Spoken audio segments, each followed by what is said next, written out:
안녕하십니까. 대전 유성을 출신 황정아 의원입니다. 조규홍 보건복지부 장관께 질의드리겠습니다. 네, 장관님.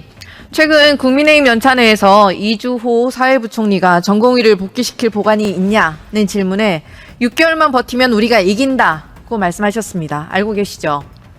그거는 부총리께서 잘못된 그 보도다라고 해명을 내신 걸로 알겠습니다. 알고 있습니다. 마치 그 말을 들으면 마치 국민의 생명을 볼모 삼아서 전쟁이라도 벌이고 있는 듯한 윤석열 정부의 저열한 인식에 또 한 번 경악을 금치 못하겠습니다.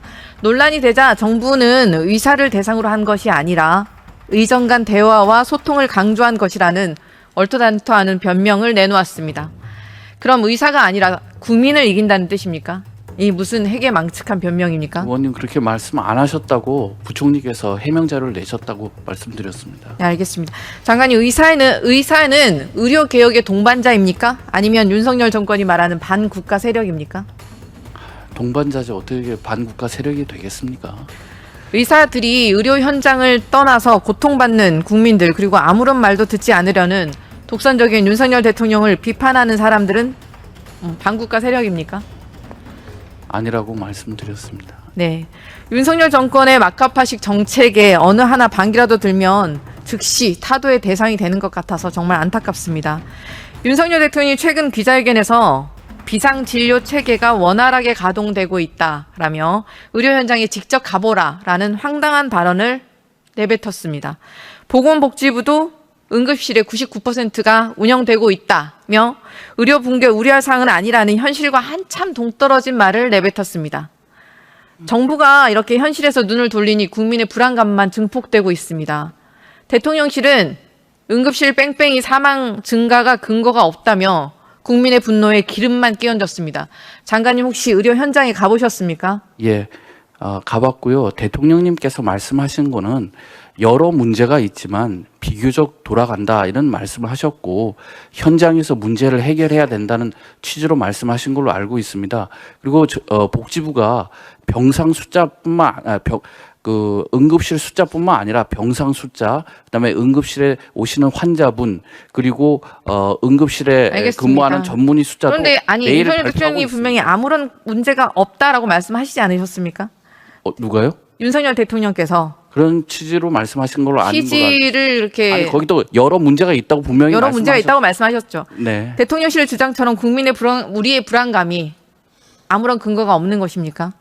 대통령실이 정말 국민을 조롱하는 듯한 발언을 한 직후에 강원대 병원마저 응급실 성인 전역 진료를 중단했습니다. 아십니까? 네, 알고 있습니다.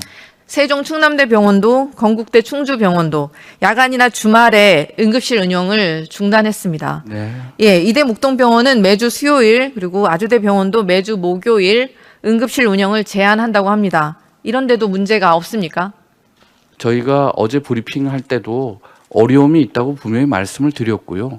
정부가 최선을 다해서 중증 응급 환자의 진료 기능을 유지하겠다고 말씀드렸습니다. 네, 의료 현장에서 이렇게 비명이 줄줄이 터져 나오고 있는 거는 온 국민이 다 알고 있는 사실인데 윤석열 대통령과 정부는 어디 달나라에라도 살고 있습니까? 그래놓고 총리께서 의료대란의 책임이 그 시작이 전공의의 자리 이탈이라고 말씀하셨습니다. 어느 역대 정부도 하지 못할 망발입니다. 박민수 차관은 응급실 뺑뺑이가 일부 현장만의 이야기라는 말까지 꺼냈습니다. 일부 현장?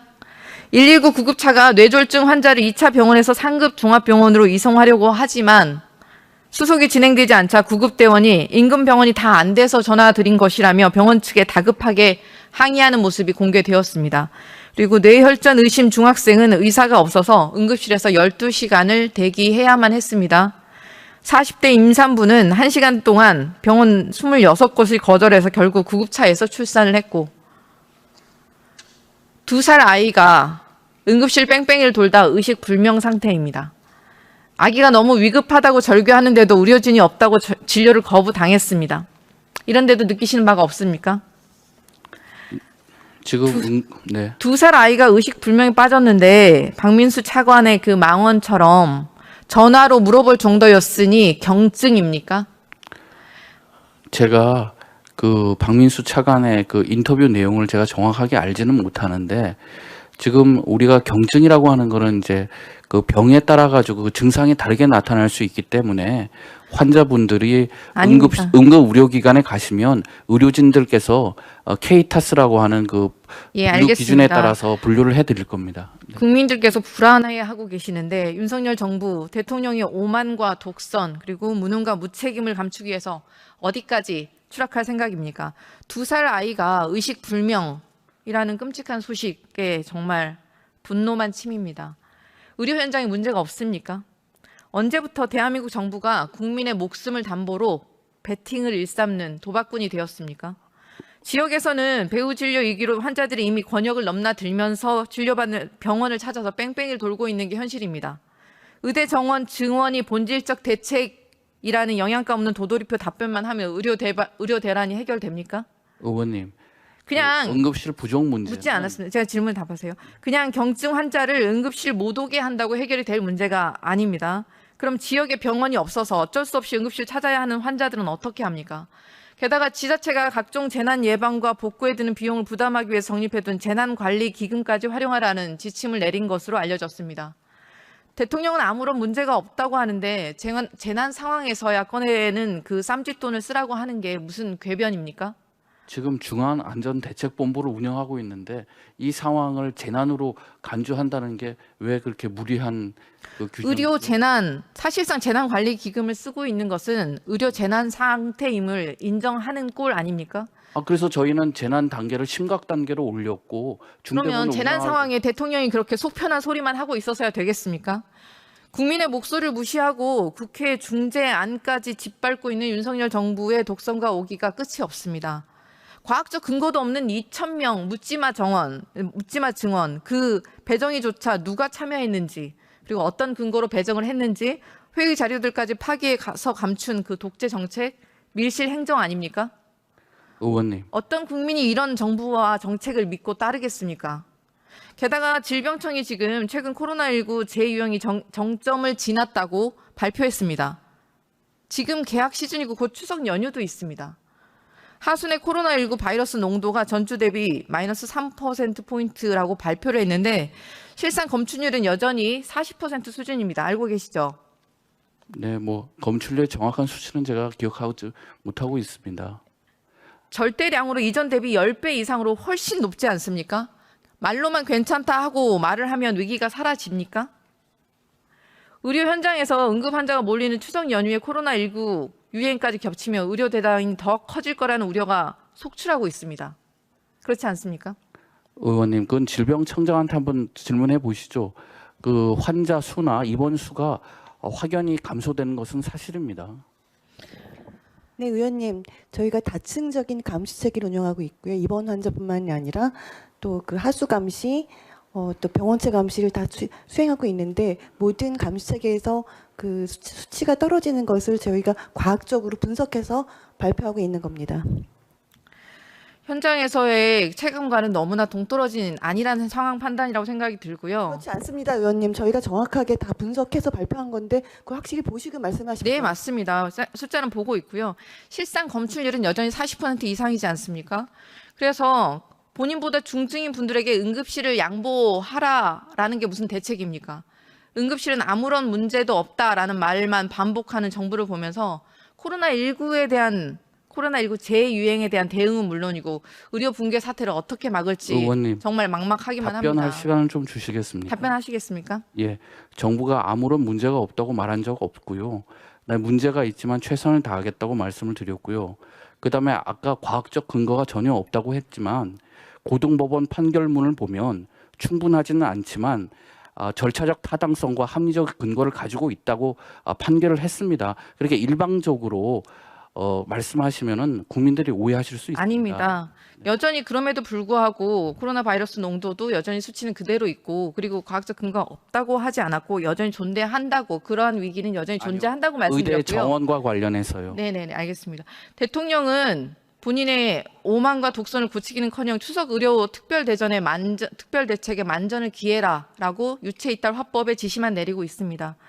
윤석열 대통령이 국민의 생명을 책임지는 게 국가의 의무라고 지속적으로 강조해 왔습니다.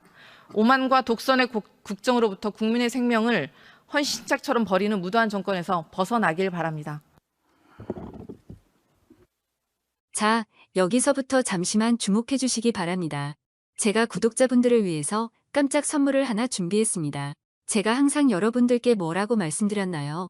뉴스만 평소에 잘 챙겨보셔도 돈이 된다, 돈을 벌 수 있다고 말씀드렸는데요. 자, 여기 보이는 각종 뉴스, 코로나, 러시아 우크라이나의 전쟁, 엔비디아의 실적, 트럼프와 김정은의 관계 등등 이러한 뉴스를 보게 되면 여러분들은 어떤 생각이 드시나요? 그냥 뉴스만 보고 끝내는지, 아니면 이 뉴스를 어떻게 이용할 수 있는지 이 부분을 고민하고 계시는지를 되물어보고 싶습니다. 그 이유가 뭐냐 하면 제가 지난 1월 여러분들께 뭐라고 말씀드렸나요? 지금은 반도체 산업에 관심을 가져야 한다. 뉴스만 보고 그냥 넘기지 마시고 한번 투자 쪽으로 고민해 보셔야 한다라고 말씀을 드렸습니다. 그리고 나서 이런 썸네일을 유튜브나 뉴스를 통해서 많이 보셨을 텐데요. 이런 반도체 산업이 이슈가 되었을 때 부자들은 어떻게 생각한다고 했나요? 반도체와 관련된 투자 수단은 뭐가 있는지, 어떤 주식이 가장 좋은지, 어디에 투자해야 돈이 몰리는지 자연스럽게 생각한다고 제가 말씀드렸죠. 그 이유가 부자들이 봤을 땐 이슈가 돈으로 이어지고 그 이슈가 나에게 돈을 벌어준다는 경험적 확신이 있기 때문에 부자들은 항상 이런 사회적 이슈와 돈의 흐름을 관심 있게 쳐다본다고 제가 말씀드렸는데요. 이번에도 마찬가지입니다. 제가 지난번에 시청자분들과 함께하는 주식으로 수익 내기 이벤트를 진행했었는데요. 당연히 100% 무료로 진행되었고, 자, 여기 보시면 아시겠지만 제가 지난번에도 저한테 구독이라는 문자를 보내주신 모든 시청자분들께 이렇게 반도체 관련주 중에 많은 종목이 아니라 가장 급등할 확률이 높은 딱 한 종목, 한미반도체 딱 한 종목만을 추천드렸어요. 그러면서 여기 나와 있는 대로 정확히 얼마에 매수해야 하는지, 수익률이 얼마가 나왔을 때 팔아야 할지 정확히 말씀드렸는데, 자, 지금 실제로 어떻게 되었나요? 오른쪽을 보시면 아시겠지만 제가 1월에 문자로 이 한미반도체를 소개해드리고 나서 실제 3배 이상의 급등이 나왔죠. 그래서 당시에도 굉장히 많은 분들이 제가 드린 이 종목으로 수익을 크게 내실 수 있었는데요. 다시 한번 수익 축하드리고 이번에도 마찬가지입니다. 최근에 이슈가 되고 있는 것이 이 하마스와 이스라엘 전쟁, 러시아와 우크라이나 전쟁이기 때문에 우리가 어떻게 생각해 볼 수 있을까요? 더군다나 북한까지 참전한 마당에 전쟁이 앞으로 계속해서 심화될 가능성이 있는데요. 더욱이 중국 또한 대만에 대한 전쟁 압박 수위를 높여가고 있어 전 세계가 혼란스러운 상황입니다. 이렇게 전쟁이 계속해서 심화되면 피해가 커지기 때문에 전쟁에 필요한 군수물자, 의료 지원 물품들이 실제로 더 많이 필요할 수밖에 없는데요. 그럼 그 중에서 실제 전쟁의 여러 물자들을 지원해본 경험이 있고 건설, 의료 수준이 높은 우리나라 기업들 중에 한 곳이 가장 크게 부각받을 수밖에 없는 것이고 당연히 우리가 이쪽으로 생각해야 된다는 겁니다.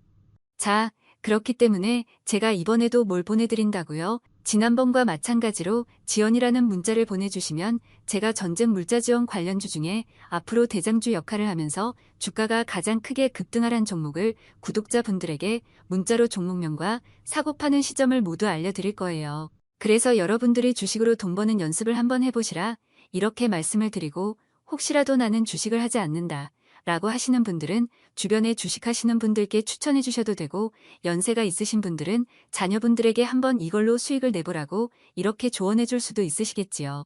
그래서 지금 이 영상을 보시는 시청자분들 중에 나도 이번 종목이 궁금하다 하시는 분들은 누구나 상관없이 어느 시간대나 상관없이 부담 없이 이렇게 위쪽 상단에 제 번호 남겨두고 있습니다. 저의 개인 번호 010-2803-3347 남겨놨고요. 지난번처럼 지원이라고 보내주시면 제가 이번에도 똑같이 무료 추천 급등주 문자를 보내드리겠습니다. 그래서 제 번호 010-2803-3347로 문자 보내주시면 여러분들이 직접 이수를 통해서 돈 버는 연습을 해보실 수 있는 것이고 제가 돈을 받는 것도 투자를 대신 해드리는 것도 아니니까 부담 없이 신청해 주시면 되는 겁니다. 그리고 수익이 나면 저는 다른 것은 바라지 않습니다. 제 채널에 좋아요, 구독 한 번씩만 눌러주시라 이렇게 다시 한번 말씀드리겠습니다.